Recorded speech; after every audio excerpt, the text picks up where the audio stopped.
Bienvenue sur A Dylan Story. Aujourd'hui, on continue les films sortis en 2023 et cette fois-ci, on s'attaque aux notes de 2,5 à 3. Avant ça, comme d'habitude, n'hésitez pas à partager, à liker et à vous abonner. Lâchez un petit commentaire, je vous en remercie. Je vais commencer tout de suite avec...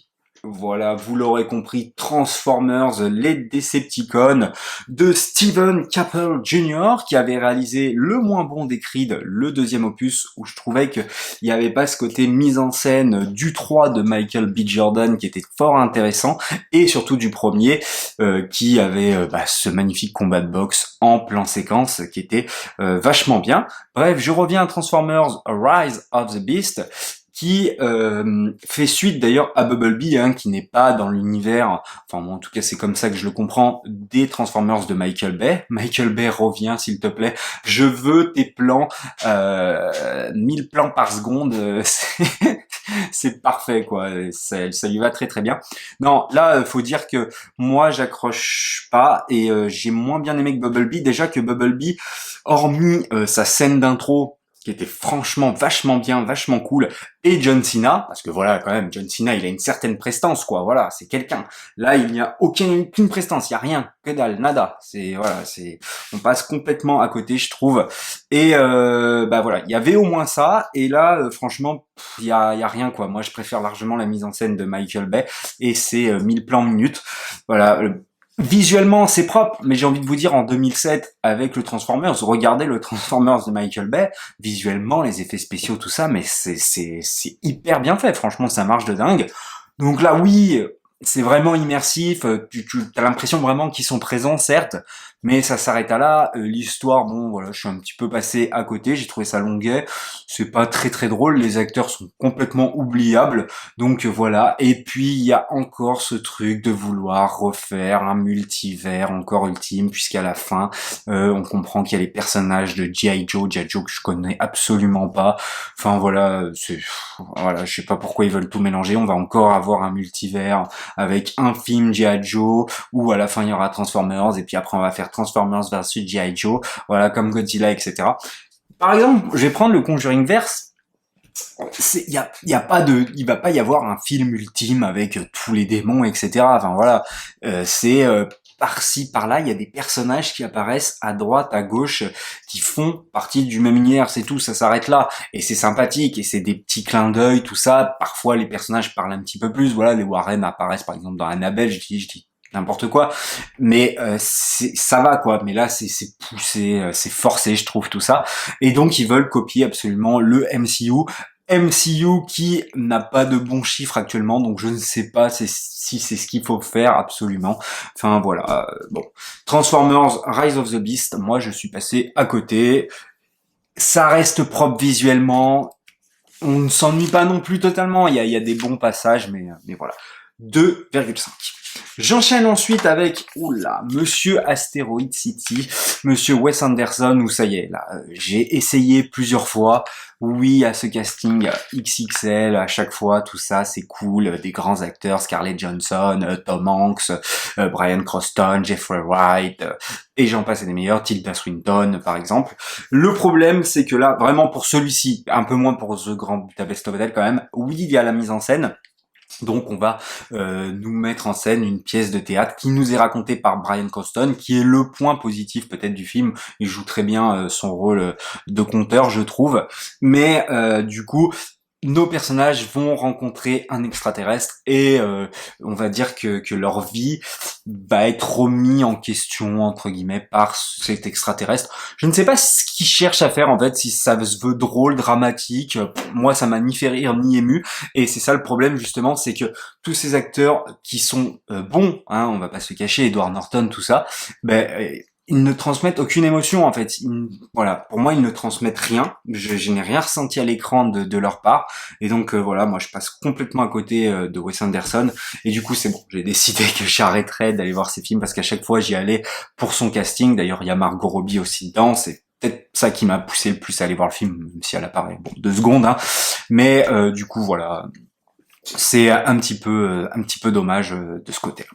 Donc, Asteroid City, 2,5. On passe à du DC, j'avais parlé dans la précédente vidéo de Shazam 2, et là avec une note de 2,5, c'est The Flash de Andy Muschietti, Ezra Miller de retour, et pour ceux qui détestent Ezra Miller, là vous allez être servi, puisque vous allez l'avoir 2 fois à l'écran, hein. Il y a le frère jumeau d'Ezra Miller, enfin en tout cas son gars du multivers. Bon, c'est vraiment un produit infâme, hein. Enfin, il y a des bonnes choses, on va dire qu'on passe pas un mauvais moment, hein. Franchement le temps passe vite pour le coup. Le problème c'est que visuellement c'est dégueulasse, ça a été reshooté 20 000 fois, ça devait être le film qui reboot le DCU, qui va emmener vers le DCU de James Gunn, c'est un vrai bordel. Au final j'ai rien compris à ce que ça rebootait, ça reboot pas du tout. À la fin il y a 20 000 Superman plus dégueulasses les uns que les autres, hein.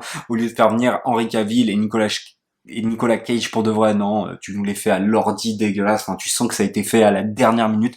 Il y a une scène de bébé que j'ai plutôt bien aimée, qui est certes dégueulasse, mais qui est assez sympathique, et il y a le retour évidemment de Michael Keaton en Batman, qui d'ailleurs ne ressemble pas trop au Batman par l'action, on va dire, de Tim Burton, mais je me demande si c'est pas un Batman d'un autre multivers, qui bouffe des bolognaises, pardon, et qui va résumer d'ailleurs le film a un plat de pâtes, tout simplement, voilà. C'est aussi con que ça. Il y a l'histoire du meurtre, tout ça, qui est plutôt pas mal. Même Ezra Miller, hein, moi je le trouve pas mauvais, ce garçon, voilà, bien que ce soit un petit con. Mais voilà, bon, c'est un produit très bizarre qui est pas fini alors que le budget est dithyrambique, c'est assez étrange comme film. C'est un film à voir, hein. Franchement c'est un film à voir. C'est un film qui va finir dans ma collection puisque c'est un film du DCU, comme Shazam 2 d'ailleurs malheureusement. Non, parce que je suis comme ça, je suis collectionniste, il me faut la collection complète absolument, même si ça se trouve je ne reverrai jamais ces films. Plus The Flash 2, The Flash 2 je reverrai. Il y a aussi Supergirl, l'actrice est plutôt cool. Mais le personnage on t'en fait rien, je sais pas. Et puis il y a le retour aussi de Michael Shannon, hein, voilà, s'il vous plaît, Kangaroo Jack. Ouais, c'est ça ma référence de Michael Shannon. Je kiffe Kangaroo Jack. Pour ceux qui ne connaîtraient pas, et ben tant pis pour vous. Voilà, tout simplement vous êtes passé à côté de quelque chose durant votre enfance. Voilà. Mais bon bah voilà, il y a Michael Shannon qui revient alors que tout le monde aurait préféré Henry Cavill. Tout simplement, Superman, bon, c'est comme ça, il fait revenir ce méchant comme si c'était le méchant de l'année. Bon, voilà. Moi, je suis passé à côté de ce film, c'est mi-figue, mi-raisin, mais bon, c'est comme ça. J'enchaîne ensuite avec l'une de mes autres plus grosses attentes de l'année, c'était Insidious The Red Door. Le retour de Patrick Wilson en acteur, mais aussi son premier film derrière la caméra. Et étant donné qu'il a fait énormément de films dans sa carrière, et notamment avec James Wan, qui est pour moi le maître actuel de l'horreur, il a la maîtrise totale sur son sujet. Donc je me dis qu'il a appris aux côtés des meilleurs et que ça ne pouvait être que bon. D'ailleurs, en plus, il décide de reprendre le casting entier du premier. Oui, même ces 2 gosses qui ont grandi, qui sont maintenant ados. C'est fort intéressant de ce côté-là. Il y a aussi sa femme. Je me rappelle plus des noms des acteurs, etc.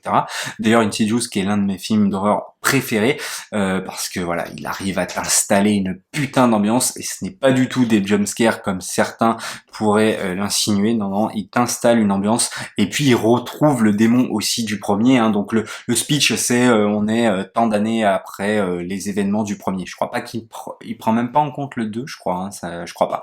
Et du coup, voilà, donc on est dans le temps, et ce qui est fort intéressant, c'est quoi, il reprend le démon du premier, qui est extrêmement marquant par sa mise en scène, la musique comme ça, comment il l'introduit, enfin voilà.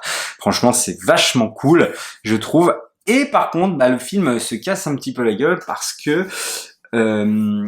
Patrick Wilson va mettre 2 choses en parallèle, c'est-à-dire le divorce, la relation difficile qu'il peut y avoir entre un père et un fils qui ne se parlent plus, avec l'horreur. Voilà, il va essayer de jouer là-dessus, c'est-à-dire que ça peut être considéré autant comme de l'horreur que les esprits qui les entourent, etc. Enfin, il va essayer de mettre ça en parallèle, mais je trouve ça vraiment casse-gueule. Et du coup, justement, il en oublie que ça doit être un film d'horreur, on doit être oppressé, etc. Et je trouve qu'il y a aucune scène vraiment où on se dit, ouh là, je suis dans un stade angoissant ou quoi. Enfin, franchement, je trouve qu'il passe à côté de son sujet. Même la scène d'intro est peut-être la scène d'intro la moins bien de tous les Insidious. Enfin voilà, franchement, on passe à côté de ça. Donc il y a vraiment cette relation père-fils qui est appuyée à travers l'horreur qu'il veut nous raconter, mais je trouve qu'on passe à côté. D'ailleurs, il y a même des gens, pour vous dire, qui sont partis de la salle parce qu'ils s'ennuyaient et c'est pas forcément ce qu'ils sont venus chercher. Et c'est vrai que c'est bien d'avoir essayé de faire ça, mais ça ne marche pas forcément pour le coup. C'est pas catastrophique non plus, hein. Faut pas oublier que c'est son premier film, mais peut-être qu'il aurait dû faire comme Viggo Mortensen, c'est-à-dire être terre à terre, quoi. Le mec, Viggo Mortensen, il va faire un film dramatique sur son père qui a la maladie d'Alzheimer, voilà, il va pas essayer de le mettre en sous-texte d'un film de genre, non. Là, c'est ce qu'il essaye de nous faire, Patrick Wilson, qui doit peut-être avoir vécu des choses là, relation père-fils et peut-être un divorce, tout ça. Mais je trouve qu'il s'y perd un petit peu et du coup, c'est vrai qu'on n'est plus du tout angoissé devant ce film et voilà, ça devient lassant à un moment donné et un petit peu longuet.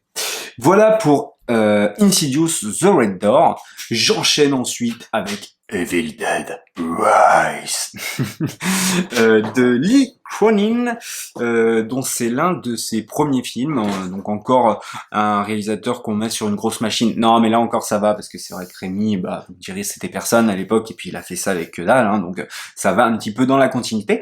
Et Evil Dead Rise, je lui ai mis 2,5, mais plus j'y pense, plus j'ai envie de lui mettre limite 3. C'est un film qui m'a donné envie de découvrir déjà la trilogie de Sam Raimi. C'est vrai que je m'étais jamais penché dessus. J'avais vu le remake de Alvarez, je crois, le réalisateur, qui était vraiment bon. Et là, d'ailleurs, j'ai hâte de le revoir. Donc, je me suis procuré le coffret de Evil Dead, donc qui m'a permis de découvrir les 3 premiers, qui sont vraiment très très bons. Je vous invite fortement à les voir.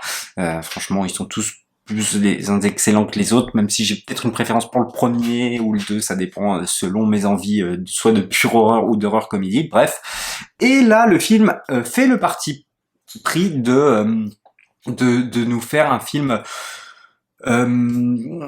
du coup qui se passe pas dans les bois ou quoi, mais carrément en ville, et ça je trouve ça plutôt couillu. Alors ça va être limité à un immeuble, mais je veux dire ça change quoi, voilà, et on reprend les mêmes principes, c'est-à-dire le livre, tout ça. D'ailleurs, est-ce que c'est une suite directe ou non? Franchement, il faut que je me pense sur la question. De toute façon, il faut que je le re-regarde le film. Et il y a aussi la prestation que je trouve excellente, franchement, nominez-la aux Oscars s'il vous plaît, c'est Alyssa Sutherland. Le maquillage, tout, sa façon de jouer et tout, elle est vraiment effrayante, et c'est pas des jumpscares, c'est genre elle monte sa tête, tout ça, c'est vraiment très très bien fait. Et puis c'est gore quoi. Et le film cherche quand même à faire de l'horreur, et par moments c'est peut-être un petit peu trop absurde sans être forcément drôle, donc je trouve qu'il y a ce côté où il se perd un peu, mais encore une fois, faut que je le revoie parce que franchement, le film m'a marqué, et surtout Alyssa Sutherland, que j'ai trouvé vraiment énorme dans sa prestation de démon, enfin de possédé quoi. Donc voilà, franchement, je vous invite à voir Evil Dead Rise, qui m'a bien surpris et qui m'a permis de découvrir les films de Sam Raimi. J'enchaîne ensuite avec le dernier voyage du Demeter, donc tiré de Dracula de Bram Stoker, et du coup c'est réalisé par un Norvégien qui est André Overdal, hein, pour pas dire de conneries, j'espère que je prononce bien, qui avait fait un film de troll, je crois, à l'époque. Je crois que j'avais vu un de ses films, si je me trompe pas. Voilà. Et il y a Corey Hawkins, qui avait joué dans NWA, pour ceux qui auraient vu le film sur le groupe de rap avec Dr. Dre, etc. Il y a Liam Cunningham, évidemment, acteur de Game of Thrones. Et pour finir, il y a David Dastmalchian, je sais pas si je le prononce bien du tout, qui est l'acteur qui joue dans The Suicide Squad notamment, et je trouve que cet acteur a vraiment une gueule. Là il fait pas grand chose, mais franchement le personnage qu'il joue est vachement cool.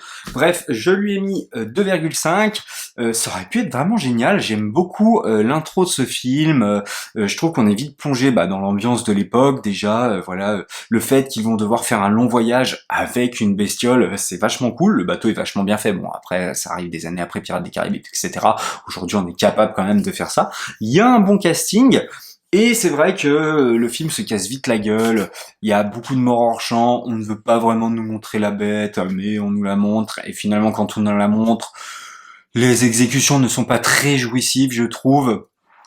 Ouais, ça manque d'un petit quelque chose et ça traîne en longueur. Alors c'est assez couillu puisqu'ils font mourir quand même le petit garçon. Ça franchement j'y croyais pas et je l'ai pas vu venir. Je pensais qu'il allait survivre. Et il y a cette fin lambda où tu sais qu'il va y avoir deux survivants, mais le démon, enfin le Dracula pardon va survivre. J'aime beaucoup justement la scène d'intro où le policier arrive et dit qu'il ne veut pas remonter dans le bateau. C'est horrible ce qui s'est passé, voilà. Enfin, et du coup, après, bah, on va te faire un flashback avec tout ce qui s'est passé. Ça, c'est plutôt intéressant. Et j'aime énormément cette fin. C'est con que ça arrive à la fin, mais où notre personnage qui a survécu est dans le bar et tu as justement Dracula qui est là avec une canne, un chapeau et qui passe derrière lui en mode je peux te tuer à tout moment et qui joue de sa canne, qui fait un bruit assez spécial. Et franchement, ouais, ça donne envie d'une suite. D'ailleurs, c'est Universal, hein. Universal, bon, Invisible Man était bien mieux pour le coup. Même Dracula Undead. Est-ce que c'est la suite de Dracula Undead? Je me rappelle plus. J'ai pas vu de Dracula Undead depuis longtemps, mais je pense pas. Je pense pas que ça y fait suite. Mais en tout cas, ouais. Je sais pas si le film a marché, franchement. Ça m'étonnerait. J'ai pas trop entendu parler de personnes qui ont été le voir. Mais du coup, c'est dommage parce que c'est franchement Dracula à Londres, l'esthétique visuelle qu'il lui a donné là, et ce que ça pourrait donner, c'est vrai que ça pourrait être sympathique. Malheureusement, je ne sais pas si s'ils vont le faire ou non. Donc à voir. Je pense que ça dépendra de s'il marche ou pas, mais ça m'étonnerait fortement. Voilà pour le dernier voyage du Déméter. J'enchaîne ensuite avec les Gardiens de la Galaxie 3, dont je reviendrai assez rapidement, de James Gunn. Voilà, donc le troisième opus. Pour moi, les Gardiens de la Galaxie sont peut-être les meilleurs films du MCU, en tout cas le premier, le deuxième j'aime beaucoup aussi. Hein, donc là on retrouve toute l'équipe et on va leur dire adieu par le biais d'un dernier film, qui va avoir d'ailleurs une espèce de dernier gros câlin qui est plutôt émouvant, je dois dire, à la fin du film. Et il y a aussi pour moi sur ce à quoi James Gunn aurait dû beaucoup plus s'appuyer, parce que là c'est par parcimonie, donc on va avoir des flashbacks en fait de l'histoire de Rocket, et c'est vachement cool. Du coup ça dénonce évidemment la maltraitance animale, et ouais, je trouve ça très très intéressant et trop cool. Malheureusement, bah ça ne s'appuie pas que là-dessus, évidemment faut qu'on voit les gardiens en général, et puis ils vont arriver sur une planète du méchant que je trouve très moche visuellement, que ce soit les géants déguisés, tout ça, enfin j'ai pas trouvé ça du tout beau, et le méchant pour moi est dans le surjeu total, il est pas du tout crédible et c'est assez dommage. Il y a encore un plan séquence assez exceptionnel dans un couloir où ils vont se battre, ça qui était franchement bien quoi. Le film est drôle et fun par moment, mais est quand même bien en dessous je trouve du premier et le deuxième, c'est pourquoi je lui ai mis 3 sur 5 et c'est assez dommage. Voilà, c'est vraiment plus la fin qui m'a, enfin, ça arrive pas vraiment à la fin, mais qui m'a déçu. Et j'ai vraiment été happé plutôt par les flashbacks et les personnages qui entourent Rocket. Du coup, ça annonce un nouveau Gardien de la Galaxie, mais avec une nouvelle équipe, hein, l'équipe de Rocket. Enfin, moi, c'est comme ça que je l'ai compris. Donc, à voir ce que ça peut donner dans le futur. Voilà pour ce qu'il en est de Gardien de la Galaxie 3. J'enchaîne ensuite avec Un autre et trouble 3 de Ben Whitley, donc il n'est pas le réalisateur du premier opus, et le premier avait cartonné à juste titre, parce que on venait voir un film fun, on a fait du fun, du gore, des requins géants, ça partait en couille dans tous les sens, et là le problème c'est que on reprend les mêmes survivants du premier opus, notamment Jason Statham évidemment qui revient, et le problème c'est qu'on veut en faire un film un peu trop sérieux à mon goût, qui va traîner un peu trop en longueur, hein, donc on va devoir attendre 1 heure et demie pour avoir 20 dernières minutes qui sont plutôt jouissives par contre pour le coup, c'est pour ça que je lui mets la note de 3. Voilà. Le côté sérieux est pas trop mal par moment, hein, notamment ils descendent en dessous de la nuée, tu sens qu'il y a un truc autre qu'un mégalodon qui va débarquer d'ailleurs, et mais ça traîne trop en longueur et ça se veut trop sérieux et pas assez fun ou drôle. Et par contre à la fin ça part en couille quoi, il y a de la pieuvre géante, il y a du requin géant, enfin voilà, il y a un peu de tout, il y a de la mort, tout ça, mais pas assez à mon goût. D'ailleurs la pieuvre aussi on la voit pas assez on voit pas assez à quel point elle est géante, enfin, on la voit jamais vraiment entièrement, c'est assez dommage. Mais voilà, ça se regarde, quoi, les 20 dernières minutes sont jouissifs. Et c'est dommage parce que ils savent ce qui a plu dans le premier, et ils te les donnent que dans les 20 dernières minutes, alors que les gens sont venus voir un film what the fuck et fun, quoi, la Piranha et tout ça, d'Alexandre Aja par exemple, enfin voilà. Donc c'est un petit peu décevant, mais ça reste correct dans son ensemble, 3 sur 5. Et là, j'enchaîne avec Empire of the Light. Alors, voilà, c'est pas le même niveau que en Autre et Trouble, évidemment, hein. Là, on passe du tout au tout. D'ailleurs, je me demande même si je le reserais pas un petit peu avec Sam Mendes, réalisateur que j'aime beaucoup, donc de James Bond, Les Noces Rebelles que j'ai vu il y a pas longtemps, qui est excellent, et 1917 que j'avais vraiment adoré. Donc voilà. Et on a Olivia Colman, ouais, c'est ça, que j'ai vu aussi dans Secret Invasion, bon, qui est vraiment excellente, hein, qui est vraiment une excellente actrice, je trouve là, elle joue très très bien. Et donc là, ce qui va nous intéresser, donc on a eu 3 grands films, hein, comme ça, on a eu Babylon, on a eu The Fabelman, et on a du coup Empire of the Light, qui va plus nous parler de la salle de cinéma, que justement de films. Et donc c'est ce côté-là vraiment qui est intéressant, je trouve, de voir tout ce petit groupe fonctionner en salle de cinéma. Et du coup elle va rencontrer l'acteur Michael Ward, je crois, dont je n'ai pas été trop convaincu par sa prestation et par leur relation. Je suis passé un petit peu à côté, je trouve, malheureusement. Par contre, il y a l'horrible aussi, Colin Firth, dans le film. Franchement, les scènes sont horribles et à la fin, on balance plein la gueule devant tout le monde. Et ça, c'était vachement cool pour le coup. Voilà. Par contre, il y a tout le côté aussi question raciale de l'époque en Angleterre qui est fortement intéressant. Voilà, il y a beaucoup, il y a pas mal de sujets traités et c'est vachement cool. Mais j'aurais plus voulu voir par exemple des scènes avec Toby Jones, hein, je crois que c'est comme ça qu'il s'appelle, il me semble, hein, où c'est le projectionniste de la salle de cinéma et du coup notre jeune acteur va voir notre nouvelle recrue de la salle de cinéma, comment ça se passe, tout ça. Enfin, là c'est vraiment intéressant, je trouve, c'est vachement cool. Et à la fin, en fait, elle n'a jamais pris le temps de faire comme les spectateurs, c'est-à-dire pourquoi ces spectateurs viennent là, pourquoi elle les entretient aussi bien, elle les chouchoute aussi bien pour qu'ils aillent voir leur film dans les meilleures conditions. Et à la fin, elle prend le temps de s'asseoir et de regarder un film et elle trouve ça génialissime, quoi. Et c'est beau, quoi. C'est ça la force du cinéma. Donc ouais, 3,5, mais c'est vraiment tout le côté. J'ai trouvé que ça tirait en longueur la relation Olivia Colman et Michael Ward. J'ai pas leur nom de personnage, je me rappelle plus. Voilà, j'ai pas trop été convaincu par cette relation, c'est surtout ça qui m'a un petit peu dérangé, mais sinon tout le reste est quand même vachement efficace et c'est vachement bien foutu, quoi. Donc voilà. Empire of the Light, je vous invite quand même fortement à le regarder, c'est un 3,3 on va dire, voilà. Et pour finir, ça sera Jeanne du Barry de Maïwenn, réalisatrice que j'apprécie plutôt bien, je dois dire. Hein.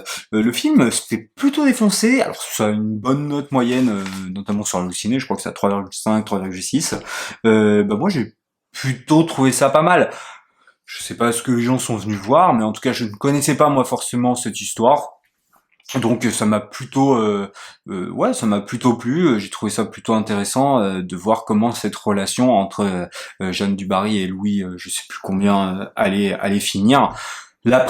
Évidemment, dans un premier temps, j'ai été voir pour Johnny Depp et Johnny Depp est plutôt en retrait, c'est vrai que c'est assez marrant de le voir parler en français avec son accent anglais, c'est assez bizarre. Mais voilà, j'ai trouvé que la relation marchait bien entre les deux personnages. On le voit pas trop, mais ouais, moi je trouve qu'on s'attache plutôt bien à Jeanne du Barry justement, et moi j'aime bien voir sa trajectoire, tout simplement, voilà. Il y a pas une grande mise en scène ou un plan où je me suis dit waouh c'est incroyable, mais je trouve ça correct, et voilà, c'était plutôt pas mal, tout simplement.